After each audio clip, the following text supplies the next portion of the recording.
Hello everyone. Thank you for joining us today. Today is a special day for us. It signifies the culmination of a lot of work, but also the start of an ambitious new phase. My presentation today is an invitation to build a better future for our children and the generations to come. An invitation to change the course of things and take care of this beautiful planet we call home. An invitation to defeat complacency and the status quo and replace them with ambition and ingenuity. And an invitation, of course, to become a player in one of the biggest revolutions the energy sector has ever seen. Each generation faces its own existential threat and fights its own foes. Some confronted world wars, others were brought to the brink of nuclear annihilation. Our threat, our foe, is climate change. A relentless giant whose slow motion deceives us by hiding the crushing force of its sometimes imperceptible, but nevertheless irreversible advance. Our capacity to deal with it before it is too late is the bar by which history will judge us. Some of you may be asking yourself, what does such a small country have to do with such an enormous problem? Let me put it this way. If climate change is Goliath, there is no better place on earth to find David than Chile. It is here, from nature, that we can most efficiently obtain one of its smallest and simplest molecules, hydrogen, to help us deal with our biggest and most complex problem. Nature's most abundant element to fight the most pervasive threat. This country, located at the end of the world, can be at the center of what needs to be done to prevent the world from coming to an end. Well, not quite, right? Since the Earth will in any case survive climate change. It is us, our capacity to sustain life on Earth, that it's at stake. Chile is so long that it crosses incredibly diverse climates. Here you can find the most extreme geographic features on the planet. 100,000 square kilometers of desert in the north, the strongest winds and the most dangerous sea passages in the extreme south, more than 100 volcanoes, and the most powerful earthquakes.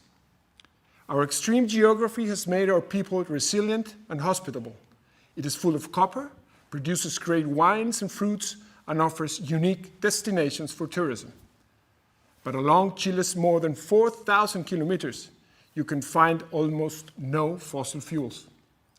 So except for hydroelectricity and firewood, we have historically depended on imported oil, coal, and natural gas as sources of energy.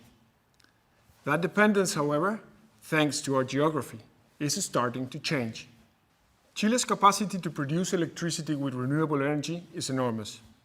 Our Atacama Desert has the best solar irradiance on the planet, and our winds are strong and persistent, especially in Patagonia, where capacity factors can be over 60%. Our estimates show that we can build 70 times the electricity capacity we now have. Our electricity generation matrix will be 70% renewable before 2030 and 95% renewable by 2050. And we will phase out all our coal capacity before 2040.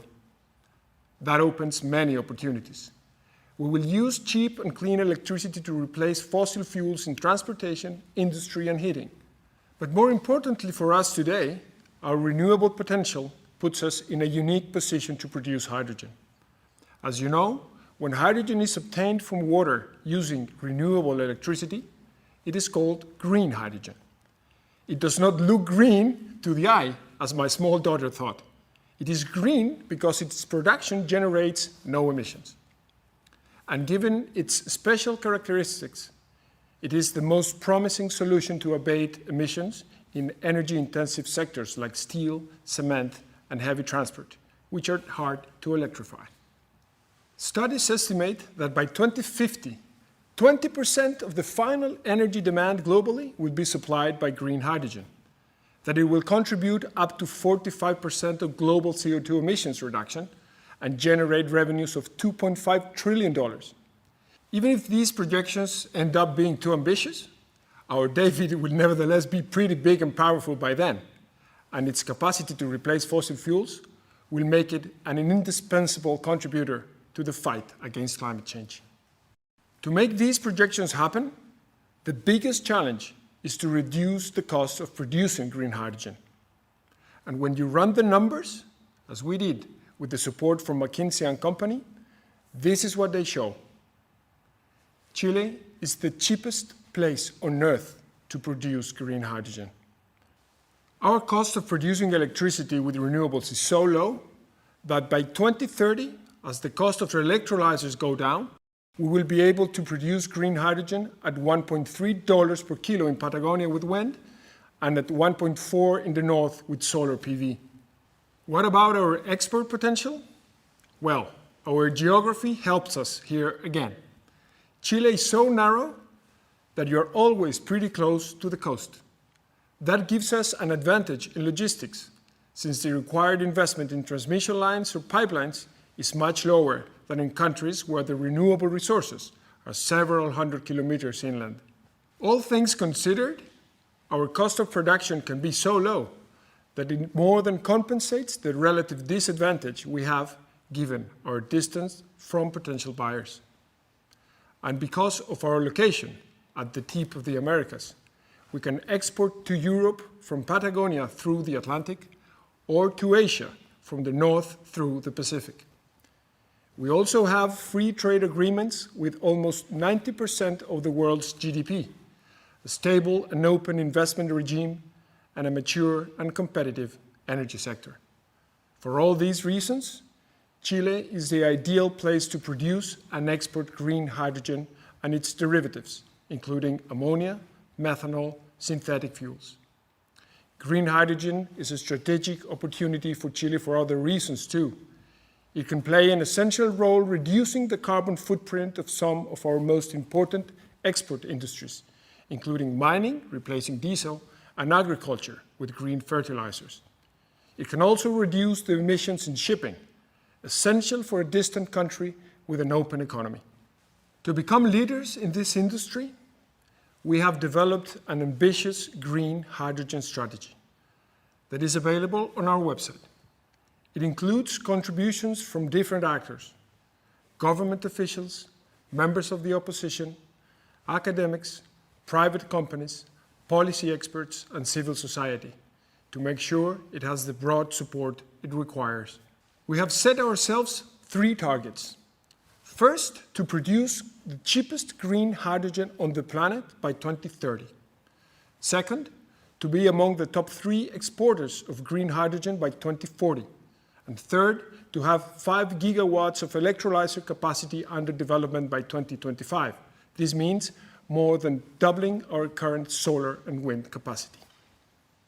To achieve these ambitious goals, we have laid out a concrete action plan to accelerate the deployment of green hydrogen in key domestic applications by 2025 and to capture the export market by 2030.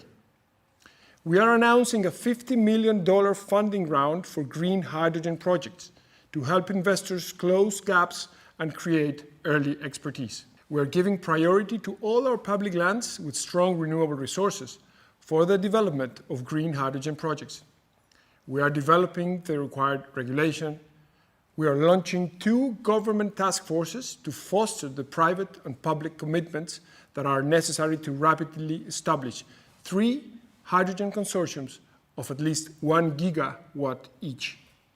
We will design and put in place quota mechanisms to scale up demand for this clean fuel, like we did in the past to push renewable energy. We will promote the replacement of fossil fuels and grey hydrogen uses within public companies. We will set up a public-private roundtable to discuss carbon pricing and other taxes. We will play an active role in solving critical barriers to improve planning certainty. We will build capacities and transfer knowledge to meet human capital needs. We will involve communities and local interest groups to ensure early and continuous participation and to increase the value that can be captured by local suppliers. But our efforts will not bear fruit without the involvement of other actors.